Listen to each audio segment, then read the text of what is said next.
Harp on Sports, the Bar, podcast, media, audio, and radio network. What do we have in store for you on this edition of the program? Why the Gators need a little hard rock life on their horizon. Also, the Bucs running out of luck. Look, 3 games in, losing to the Packers at home. Look, not the end of the world. But this offense is anemic.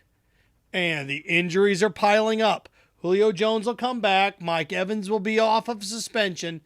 But this team can't beat whoever comes out of the AFC. They can't. The NFC's watered down a little bit this year. So what to do if you're Tom Brady and company? I'll tell you what. Coming up. Also, we have 3, what I consider to be decent programs now that have college football openings. Nebraska, Arizona State, Georgia Tech. Okay? The next ones that could be on the horizon from our perspective. And right now, the guys that I think that are fits. At least as of right now. Again, Harp on Sports, the Bar. Podcast, audio, media, radio network. Follow, share, like, subscribe at Harp on Sports Twitter, at Harp on Sports Instagram.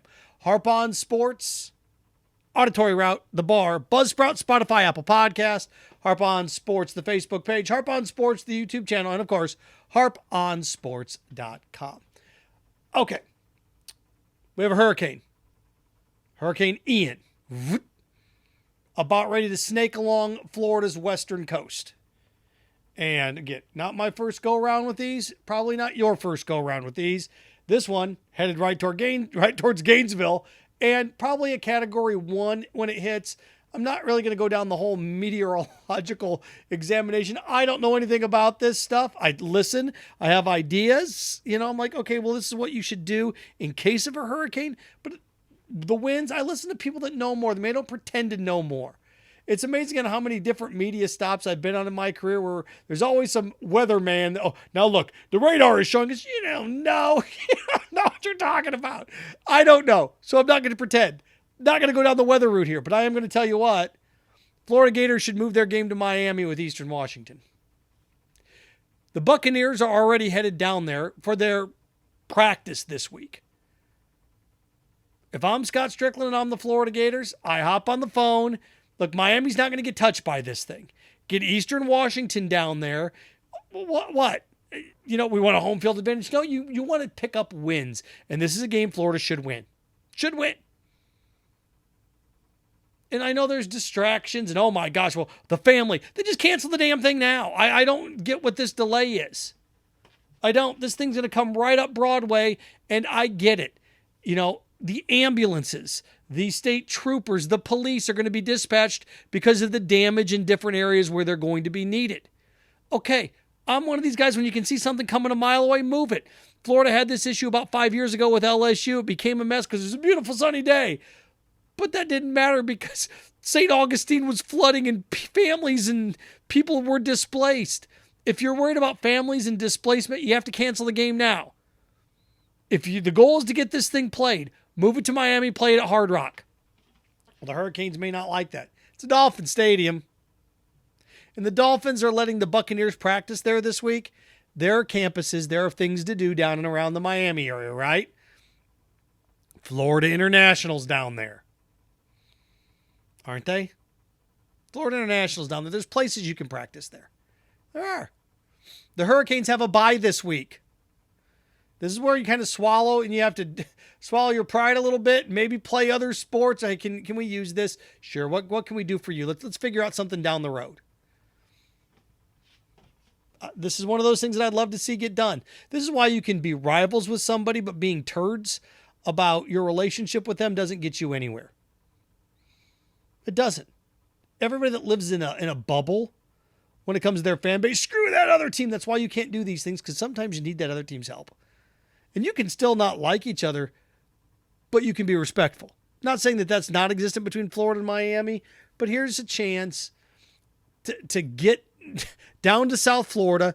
Florida's got, alums all over the state. They can put 30, 40,000 in that place. It'd be kind of funny for Florida to outdraw Miami at Miami during a hurricane in which everybody's displaced. But that's what should happen. Florida should take on Eastern Washington in Miami. Because the Bucs are still kicking the tires. The Bucs may play the Chiefs in Miami Sunday night. Because once you get to Tampa, basically 60, 70 miles south, Tampa up, 100 miles south, Tampa up is going to be in a little bit of a nasty area. Miami looks like they're going to get touched a little bit, but not lit up. Everybody else is going to be. Your other option is for Florida to go where? New Orleans? Play in New Orleans? Now you're not going to have any fans there. At least in Miami, you're going to get some fans there. Jacksonville doesn't do you any good. So, again, if I were the Gators, if I were Scott Strickland, I'd pick up the phone. Eastern Washington, we'll play you where? Well, we'll play in the Orange Bowl. We'll play you at the Hard Rock Life, baby. Let's go down to Hard Rock. Let's play. I don't know where else you're going to get that you're going to be able to do this.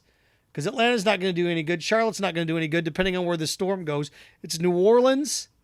I mean, you could technically go to Houston, but I don't know what you're going to do. I mean, Florida, they want to fly out to Eastern Washington. You could play in Seattle, where the Seahawks play, maybe. See, there's possibilities here, but I don't know what that's going to do yet. You know, if you want a neutral site game, and there's always fun options, too. You can pick up the phone and see if they want to play in New York. Now, both teams are flying. Like, Florida's going to probably have to fly anyway, right? They want to go somewhere unless they want to bus down to Miami. But those are your options. Those are your options. Seriously.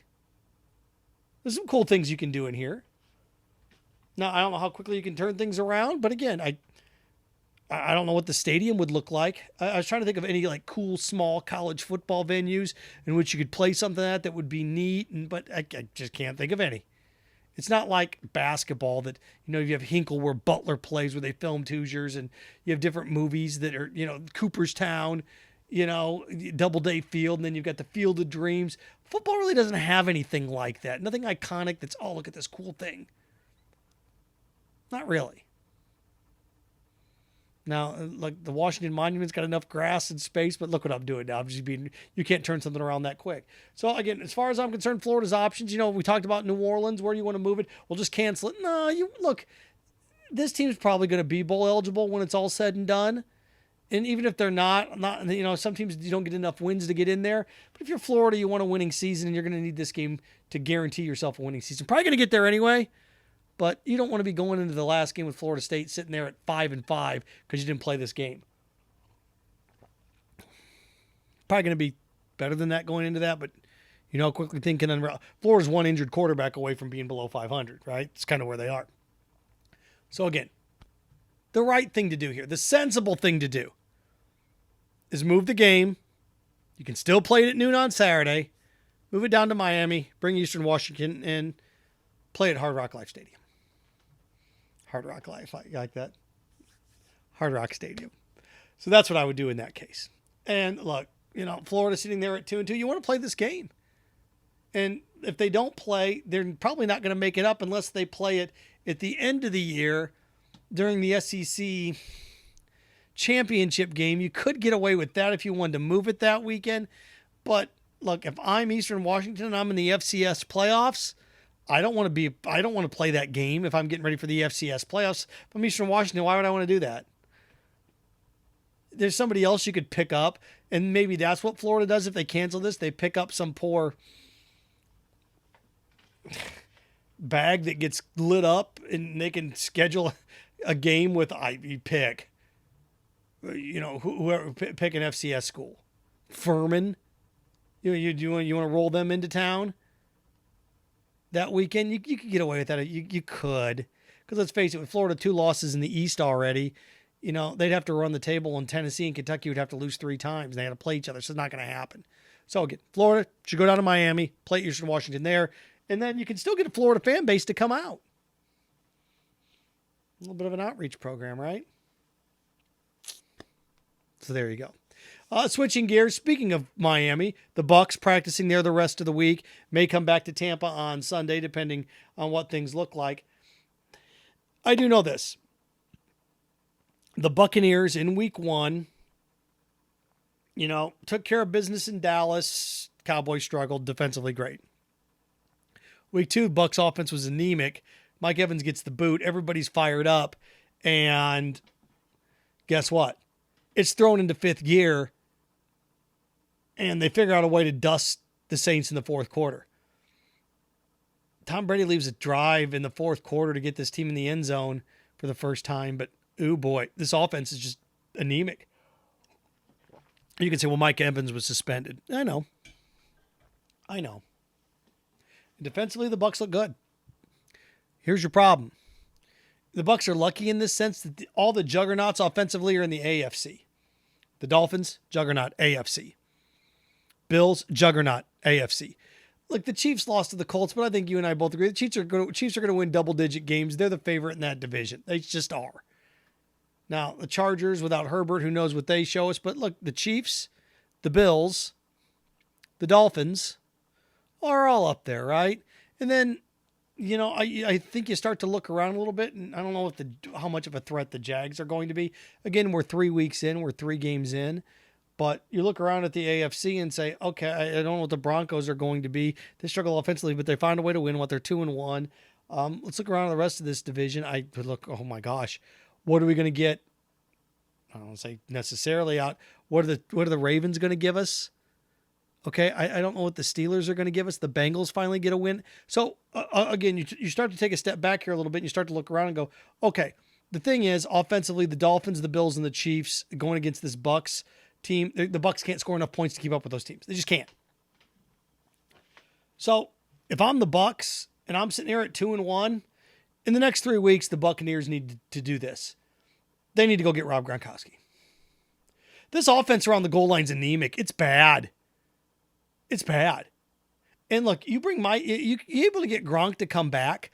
And look, if you get Gronk to come back within the next, hey, we need you in shape. Let's bring you back.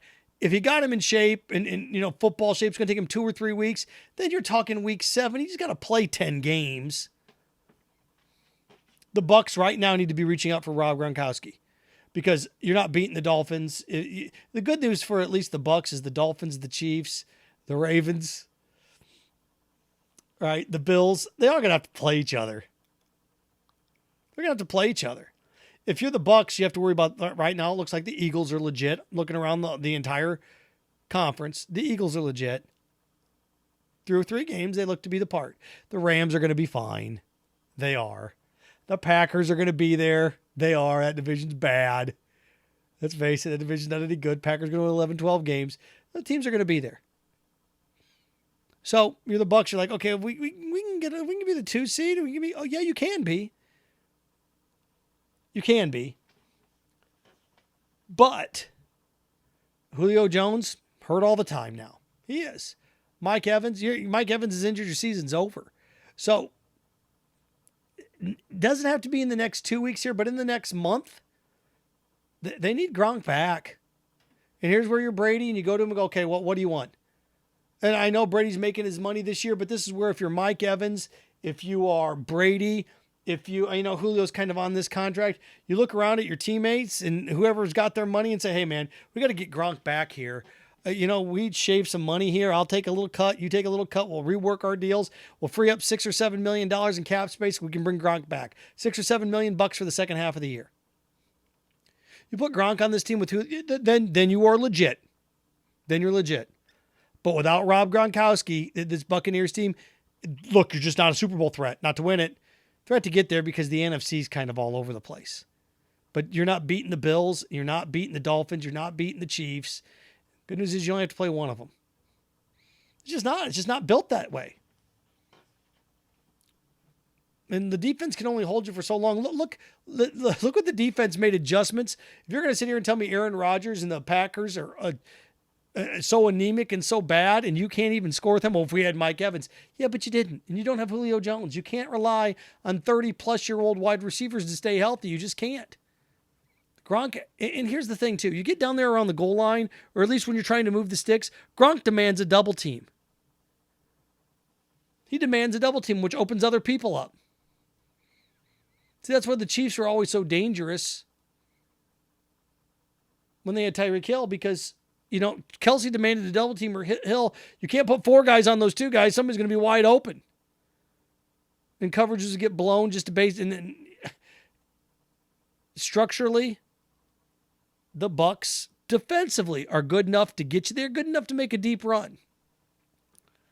But the Bucs are struggling with the Eagles right now. Gronk is a guy that can move the sticks and keep the ball in Brady's hand to give you opportunities. But you see how this offense is struggling right now. He's got new weapons trying to figure things out. And it's the early going, but you've never seen him this frustrated, have you? You've seen him mad and pissed and upset, but never this frustrated. Home life, all that stuff. Get Gronk back. Watch how quickly it changes. Well, he's retired. Something tells me sit down with Tom, and if Mike Evans and Tom Brady showed up to Gronk's house and they worked out a deal, something tells me you can get that man back. We'll see. Oh, right. One more thing as we pivot here. I love the coaching carousel. It's always fascinating. This guy goes here. This guy goes here. What's going to happen here? Because it's like giving somebody a new canvas, something to paint. Well, 3 jobs are opened up now. Nebraska, Georgia Tech, and Arizona State. Which one's the best job? And these are Power 5 jobs, right? Those are the 3 that are open right now. Which one's the best job? And in theory, you'd like to say Nebraska. The one that's got the most potential is always Georgia Tech. It's in Atlanta. It's in Georgia. Georgia's one of the top 6 or 7 states in the country when it comes to high school football talent. You get the right guy there that's excitable. But the problem is the last 10 years, 15 years, what have you had? You had a guy that ran the triple option, which was nice because Georgia Tech had some success with Paul Johnson. They did. But they were never going to be a national title contender. But that really wasn't the goal. The goal was get us to 8 wins every year and everybody's happy. Okay. And I've made mention somebody's going to hire Deion Sanders. Is Georgia Tech going to hire Deion Sanders? Probably not. Nebraska should. But as I look around and, what guy could go where, this guy could go here, this guy could slide in here. To me, looking at these programs, I've said this. I thought the way Dan Mullen likes to run his offense, I thought Arizona State would be great for him. I would. I think Georgia Tech would be great for Dan Mullen too. He knows the area. He's recruited the area. He knows he's not going to get the creme de la creme from Kirby Smart. He knows he's not going to get that. Not. Does he want to avoid Kirby? I don't know if he wants to avoid Kirby. Go out there. But Dan Mullen, Georgia Tech would be a good fit. It's going to take him a while, and the reason to be a good fit because they'd be patient with him as he rebuilds it. Does he take a step back? Does Georgia Tech have the money in the pockets to go after a support staff? Dan Mullen didn't have the support staff Kirby Smart. Well, he didn't. Dan Mullen didn't have the support staff that Kirby Smart has at Georgia, nor what Billy Napier got at Florida. Now, did he ask for it? I don't know. Probably not. Nebraska, you could pull that off because it's Big Ten money. Now, is Nebraska to be interested in Dan Mullen? I don't know. But this is where if you're Georgia Tech and you look around and you're Georgia Tech, you're trying to compete. If I'm Georgia Tech, this is the perfect time to pick up the phone and ask the Big Ten, hey, you've wanted to dance with us for a while. You've wanted to get your hand on our market. Atlanta's a top 10 market. You just added big markets in Los Angeles over the years. You added Baltimore and D.C. with the Maryland grab. You added New York with Rutgers. Hey, look, baby. Can we dance? If I'm Georgia Tech, I pick up the phone. Because if you're Georgia Tech and you can get into the Big Ten, all of a sudden your payouts are over $100 million a year as opposed to the ACC $60 million a year. Boy, think about what you could do at Georgia Tech with an extra $40 million. Here's if you're Georgia Tech. If you're serious about football, you'll call the Big Ten. The Big Ten would love to have you. Academically, Georgia Tech's really strong. But does Georgia Tech want to give up that Southern root stuff to go join the Big Ten? They should. And the Big Ten would love to have them. If not, look, if Georgia Tech's in the Big Ten, if you're Dan Mullen or any other big coach, or the coach that's outside looking in, looking to get back into it, boy, all of a sudden that's pretty interesting stuff. I can be in the Big Ten and I can be the South, have all this money. So, again, this is the perfect Georgia Tech right here. You got a perfect example. You fired your coach. You're trying to figure out what's going on. You fired your AD. Here's where a new AD needs to come in there and go, hey, you know what? We want to join the Big Ten. We're going to hire Dan Mullen. That's a fit that would work there. I think it would. Look at Mississippi State. He was able to recruit Mississippi State and get them to 10-2. They 10-2, yeah. Went to the Orange Bowl, won it. Who'd they beat? They didn't beat anybody. They got beat, right? But if you get Dan Mullen, who'd he lose to? He lost to Georgia Tech. How about that? How about that for irony? But no, that year that Mississippi State team was good. They were good. It was Mississippi State with Dan Mullen that beat Michigan. There you go. That Rich Rodriguez's Michigan team that he skull drug. Pretty bad. But that's what should happen in that case. But Nebraska, I said Nebraska should hire Deion Sanders. Arizona State, everybody's all high on Marshall's coach. They go out and lose back-to-back games to who? Bowling Green and Troy after dumping Notre Dame. So there's always somebody out there. There's always some hotshot coordinator. There's always somebody at Arizona State. They got to find somebody that knows how to recruit California. And yeah. So again, this is where I'm not wholly 100% familiar with the Pac-12. Arizona State would maybe think about, I know he's retired, but kick the tires on Chris Peterson. See if he come out of retirement. He knows the Pac-12, coached at Washington. Here's where the SEC and the Big Ten got you, baby, because they got infinite money. Infinite money. Harp Sports, the Bar podcast, audio, radio, and media network. Follow, share, like, subscribe. Again, at Harp Sports Twitter, at Harp Sports Instagram, Harp Sports Auditory Route, Buzzsprout, Spotify, Apple Podcast, Harp Sports Facebook page, Harp Sports, the Bar, the YouTube channel, and of course, harponsports.com. As always, remember, stay clean, stay focused, strong. Frankenstein. Have fun with your friends.